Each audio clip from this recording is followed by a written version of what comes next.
Olá, hoje é dia 3 de abril de 2022. Eu sou a professora Carmen de Sociologia e esta é a aula 8 sobre a análise lenguiana da esquizofrenia, a psicologia de massas do fascismo. Sabemos que a sociedade é constituída por indivíduos, mas não por indivíduos isolados, mas sim por indivíduos em interação. Ou seja, a sociedade é constituída por interações sociais. Bem, então, tudo aquilo que vimos, ou melhor, ouvimos na aula 7, tem a ver com sociedade. Por isso, tem a ver também com sociologia. Portanto, podemos lançar um olhar sociológico sobre tudo isso. E o que são essas interações sociais? São jogos.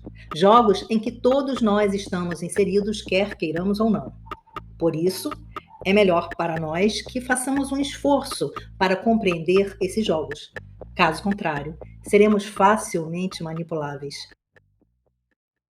Uma pesquisa realizada pela Câmara dos Deputados e pelo Senado mostrou o WhatsApp como principal fonte de informação dos entrevistados, com 79%, e possui 136 milhões de usuários no Brasil, sendo a plataforma mais popular. Depois, aparecem os canais de televisão, 50%, a plataforma de vídeos YouTube, 49%, o Facebook, 44%, sites de notícias, 38%, Instagram, 30% e emissoras de rádio, 22%. O problema é que nesses meios de comunicação, as informações já vêm pensadas, já vêm prontas, já vêm mastigadas. Sabe aquele passarinho quando nasce? Pois é, a mãe dele mastiga o alimento para ele e depois coloca em seu biquinho. É isso que acontece conosco quando simplesmente aceitamos as informações que recebemos pelo WhatsApp, TV, YouTube, etc.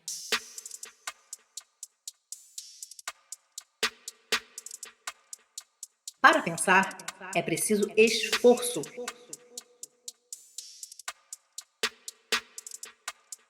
Pesquisar as diversas fontes de leitura. Mas vou te dizer uma coisa: além de necessário, é libertador. Sem consciência, você vai jogar o jogo dos outros sem sequer saber que está jogando um jogo. E o pior de tudo, você provavelmente vai jogar contra você mesmo, embora te digam o contrário. Por isso, é muito importante que você, primeiro, não aceite simplesmente o que te dizem. Pesquise, procure as fontes, leia. Segundo, quando alguém te disser, confie em mim, desconfie mais ainda. Terceiro, por isso estou te dando os nomes dos autores e das obras. Vá atrás, leia você mesmo. Quarto, a internet manipula, é manipulada e também censurada.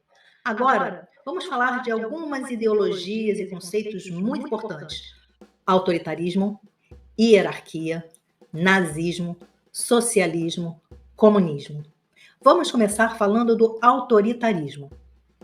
Autoritarismo tem a ver com autoridade, e autoridade tem a ver com hierarquia. E o que é hierarquia? Hierarquia é a distribuição de poder dentro da sociedade. Por meio da hierarquia, algumas pessoas têm mais poder do que outras. Por esse motivo, algumas mandam e outras obedecem. De alguma maneira, a hierarquia é necessária para a organização social. O problema é que, frequentemente, as pessoas abusam de suas posições hierárquicas superiores. Deixe-me dar um exemplo. Um técnico de futebol tem autoridade para, durante um jogo, retirar ou colocar um jogador em campo. Os jogadores devem obedecer à sua autoridade. Mas, digamos que um time ganhou um jogo muito importante e por isso ganhou o campeonato. Daí, todos do time saem juntos para comer uma pizza.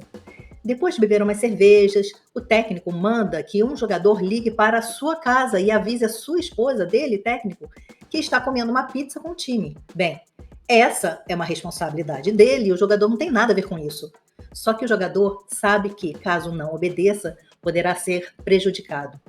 Nesse caso, o técnico foi autoritário, porque usou de sua autoridade de maneira indevida. Esse é apenas um de vários exemplos que podem acontecer na nossa vida e acontecem frequentemente. Geralmente, o estereótipo de uma pessoa autoritária é de uma pessoa brava, que grita, esbraveja, mas nem sempre é assim. Às vezes, O autoritário pode ser muito amável e carismático e as pessoas nem notarem que ele é autoritário. Mas, se ele concentra muito poder em suas mãos e induz as pessoas a fazerem o que ele quer, sem levar em consideração outras pessoas envolvidas, ele está sendo autoritário. Da mesma forma, existem líderes autoritários que concentram poder, censuram e perseguem seus opositores. Para falar sobre isso, vamos lembrar do Erich Fromm. Nossa, quando eu era adolescente, adorava Erich Fromm. Ia para a biblioteca da escola e ficava horas lendo seus livros. Erich Fromm foi um psicanalista, filósofo humanista e sociólogo alemão, que nasceu em 1900, portanto, na virada do século XX. Ele foi um dos primeiros a perceber a ligação entre nazismo e autoritarismo. Segundo ele, a pessoa autoritária é ao mesmo tempo dominadora e submissa. Dominadora relativamente àqueles que ela percebe como mais fracos e submissos com relação aos que ela percebe como mais fortes. Então, por exemplo, você pode ter um empregado que é submisso em relação ao patrão e dominador em relação à sua família, com a esposa e os filhos. Em relação ao nazismo, também conhecido como Partido Nacional Socialista dos Trabalhadores Alemães. Esse nome não tinha absolutamente nada a ver com o que realmente foi o nazismo. E o que foi o nazismo? O nazismo foi um movimento político e social que surgiu na Alemanha logo após a Primeira Guerra Mundial e assumiu o poder em 1933, quando Adolf Hitler tornou-se chanceler da Alemanha por meio de eleições. Como referências, vou te indicar Richard Evans em A Chegada do Terceiro Reich, Eric Hobsbawm em A Era dos Extremos, Lionel Richard, cuidado, não é Lionel Rich. Stuck on you. Got this feeling down deep in my soul that I just can't lose. É o Lionel Richard em A República de Weimar. Eu vou botar tudo isso nas referências, tá? A ideologia nazista exterminou 6 milhões de judeus em campos de concentração durante o Holocausto. Além dos judeus, outros grupos sociais como ciganos, homossexuais e negros. O nazismo ficou marcado pelos seus ideais antissemitas, ou seja, de preconceito e hostilidade contra os judeus, mas também perseguiam, torturavam e matavam comunistas, negros, homossexuais e todos aqueles que não se enquadravam nessas categorias, mas eram críticos ao regime. Podemos dizer, então, que o nazismo era autoritário, mas, mais do que isso, genocida. E o que é ser genocida? É defender o extermínio de certos grupos humanos. Para compreender um pouco sobre a negação do Holocausto, assista ao filme que eu coloquei inteirinho para você e legendado aqui na descrição dessa aula. Sobre o nazismo, tem muitos filmes e documentários, entre eles A Lista de Schindler e A Escolha de Sofia. Agora que temos a descrição do nazismo, vamos à descrição do socialismo. O socialismo é uma doutrina política e econômica que surgiu entre o fim do século XVIII e a primeira metade do século XIX, no contexto da primeira Revolução Industrial. Baseada no princípio da igualdade, a corrente socialista emergiu como uma forma de repensar o sistema capitalista que vigorava na época, o seu principal representante, o Karl Marx.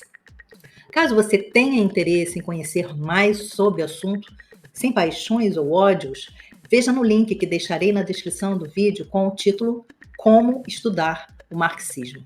A matéria Por que não se deve comparar o comunismo com o nazismo, cujo link está disponível na descrição desta aula, diz o seguinte: o comunismo é uma ideologia, um movimento político, filosófico, social e econômico, cujo objetivo final é estabelecer uma sociedade comunista, ou seja, igualitária, sem divisão de classes sociais.